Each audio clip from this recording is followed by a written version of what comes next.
伞兵死了活該，為什麼傘兵的命這麼不值錢，而跳傘飛行員卻受到保護？一直以來，各國空軍有不向跳傘飛行員開槍的慣例。1923年，日內瓦軍事法學委員會起草的空戰規則草案第4章敵對行動的第20條規定，飛機上人員因航空器喪失戰鬥力而力圖跳傘逃生時，在其降落過程中不得對其進行攻擊。不過，空戰規則只是一項草案，沒有任何國家簽署並批准，所以一直未列入日內瓦公約體系中。直到1977年6月，日內瓦公約第1附加議定書訂立，也就是關於保護國際性武裝衝突受難者的附加議定書，其第42條第1款規定，從遇難飛機上跳傘降落的任何人，在其降落中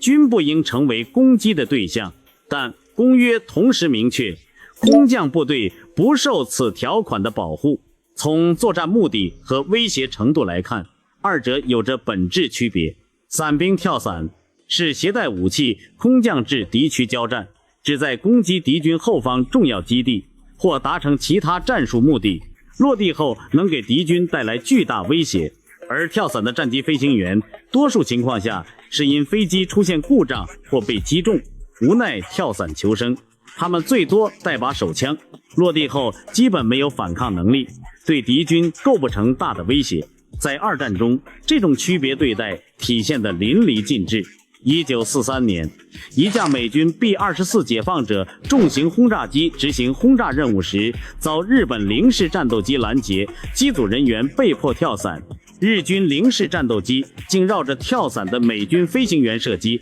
毫無底線。不過，一名叫歐文·巴格特的美軍飛行員絕境反擊，掏出手槍迎擊日軍飛機，還碰巧打死了日軍飛行員，成為歷史上唯一一名在跳傘時用手槍擊落敵機的傳奇人物。各國軍隊也深知傘兵的威脅，從上世紀30年代開始就高度重視打擊空中跳傘的傘兵。蘇聯和我軍甚至研制過打空降兵的迫擊炮彈，這種長炮榴彈能發射到2600米高空，配合空炸時間引信，可有效打擊敵人的運輸機或空中的傘兵。正因如此，美國101空降師才有了“傘兵死了活該”這句無奈又悲壯的名言。戰爭雖殘酷，卻也有規則和底線。對跳傘飛行員的保護體現了一定的人道主義精神，而對傘兵的毫不留情，則是基於現實的作戰需求。